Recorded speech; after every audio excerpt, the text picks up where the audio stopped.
hell has broke loose. For the past 1 week, it has been a moment of tension here at Kibabi University with the ongoing presidential campaigns, which has left students and residents with dropped jaws.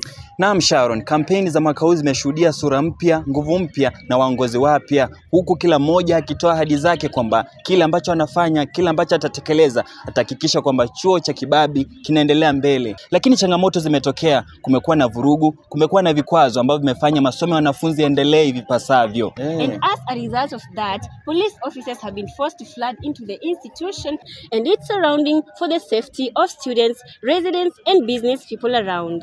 Kumekuwa na madai ya vitisho, propaganda na mashuhuda wanasema kwamba kuna wale wasio wanafunzi wanajiunga na zile michakato za vurugu kuhakikisha kwamba wanafunzi maisha yao yanazidi kuwa tata.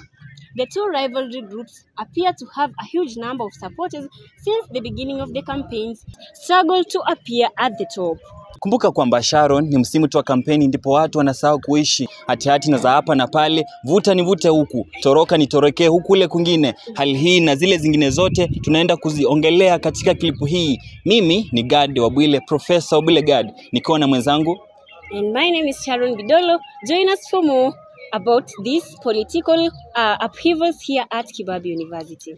As the election day approaches, the campus remains a battleground of ideas, ambitions, and rising tensions. The outcome of this election will not only shape the students' leadership for the next academic year, but also set a precedent for how future elections will be conducted. With concerns over security and fairness, all eyes are now on whether the university administration and electoral body can ensure a transparent and peaceful voting process. Will the students' voices be heard without fear, or will political tension overshadow the democratic process? Naam, labda kwanza tuna jina lako, tuelezea kama umeridhika na jinsi kampeni zinavyoendeshwa. Kwa majina ni Elsie Wasibia. Kwa upande wangu ningesema sijaridhika na kampeni ambazo zinaendelea kwa sababu kuna madhara ambayo imekuja nayo, kama kwa mfano tunapigwa tear gas, kufukuzwa, hivyo hakuna usalama kwa wingi huko nje. So unahisi kama hizi kampeni zitakuwa za huru ama kutakuwa na zile nguvu ambazo zinatokea nje zitatatiza kampeni? Nahisi ni kama kutakuwa na zile nguvu ambazo zitatatiza kwa sababu kwa jinsi vile kunaendelea saa hizi sioni kama kutakuwa sawa, like wapinzani hawa na mwenye atakuwa amechaguliwa. As a result, it has turned the campaigns into violence where students have been beaten mercilessly even in broad light as others get abducted. Fununu zinasema na mashuhuda wanasema kwamba kuna ile hofu ya watu kujitokeza kesho kupiga kura. Sijui wewe unaongeleaje ile hali? Kwamba kesho kuna hofu, kuna uwezekano usitokee kupiga kura kesho? Naam, kuna uwezekano nisitokee kwa maana unaweza tokea ukaweza kupiga kura na kumbe kuna mtu anakuchunguza. Hivyo anaweza kutrack mahali fulani alafu akupiga. Yesterday, police officers were forced to use tear gas and live bullets where the situation appeared to get out of hand. The competition has not been without controversy. Allegations of smear campaigns, intimidation of opposing supporters, and even incidents of minor physical confrontation have surfaced. In some cases, campaign posters have been vandalized and anonymous online attacks against candidates have spread across student forums. Utawaambiaje, ujumbe gani unao wale kwa zile viongozi wawili? Naweza tu kuambia waweze kutuliza watu, wape watu amani, tuweze kuvote kwa amani. Maana tukiendelea hivi, hata tukivote, yani mpinzani mbaya mwenye atashindwa akubali matokeo. Naam. Hata hivyo, wagombea na wafuasi wao wameendelea kutoa wito wa amani, wakihimiza wanafunzi kushiriki kwa wingi kwenye zoezi la upigaji kura. Naam, kwanza tuna jina lao kama mgombea mwenza wa urais. Naam. Unahisi kama huu uchaguzi utakuwa huru ama kuna ushawishi kutoka nje? Huu uchaguzi utakuwa huru kabisa, maana kama vile ambavyo mmeona matukio ambayo yamefanyika jana, kile chama kwa jina la CPA, kile ambacho kinafahamika kwamba ni cha wenyeji wa hapa, walijaribu kuwa na matembezi ya amani kuingia chuoni, lakini hawakuruhusiwa kwa sababu ilisemekana kwamba kampeni zilikuwa zimefanya nini, zimekwisha kamilika, lakini wao wakadhani wako na ushawishi wa nyumbani, kwa hivyo wanaweza kutembea. Lakini unaona wale majeshi na maskari waliweza kuwatawanya. Kwa hivyo hiyo inaonyesha kwamba hakuna mtu ambaye yuko upande wowote. Lakini licha ya ahadi hizo, wasiwasi umeendelea kujitokeza kuhusu vitisho na hofu ya ushawishi kupitia mitandao ya kijamii. And as you are urging the students to continue having peace and making sure that they are safe, are there any identified threats that students should be aware of so far?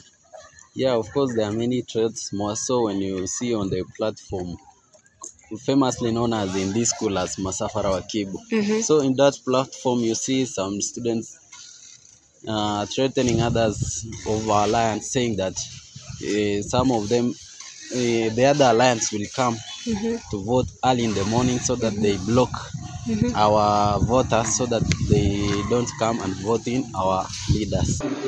Tulipata nafasi ya kuongea na mmoja mgombea mwenza wa naibu rais aliyesisitiza kwamba wanafunzi wajitokeze kwa wingi ili wapige kura, huku akihakikisha kuwa utakuwa na ulinzi wa hali ya juu. Na Bi Fatma, tukimalizia unaambiaje wale, una ujumbe gani kwa wale wanafunzi ambao wana hofu kutokezea kesho kupiga kura kwa hali ilivyo?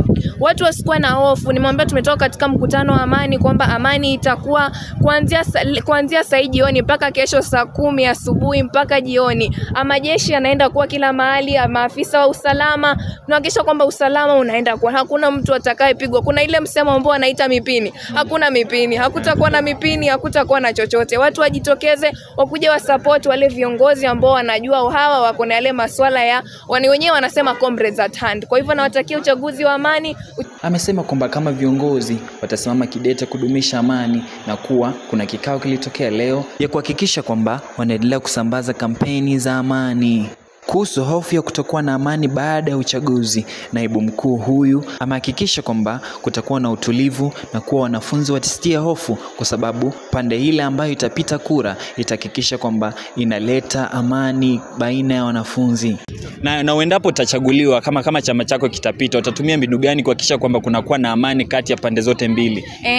Kwanza nina furaha maana umeniita wakati huu. Jinsi unavyoniona, jinsi nilivyovalia, tumetoka katika mkutano sasa hivi na huyo mwenyekiti almaarufu cake chair, ukikisha kwamba kuna amani. Kuanzia sasa hivi hadi jioni kuna picha ambazo tumechukua viongozi wa mrengo wangu na ule mrengo mwingine, na pia wale ambao wanajulikana kama vigogo wa mirengo yote miwili. Tumekuwa nao tukipiga picha, tumekuwa kwa kikao cha amani zaidi ya lisali moja. Kwa hivyo watu wameweza kuelewana na amani naenda kudumu.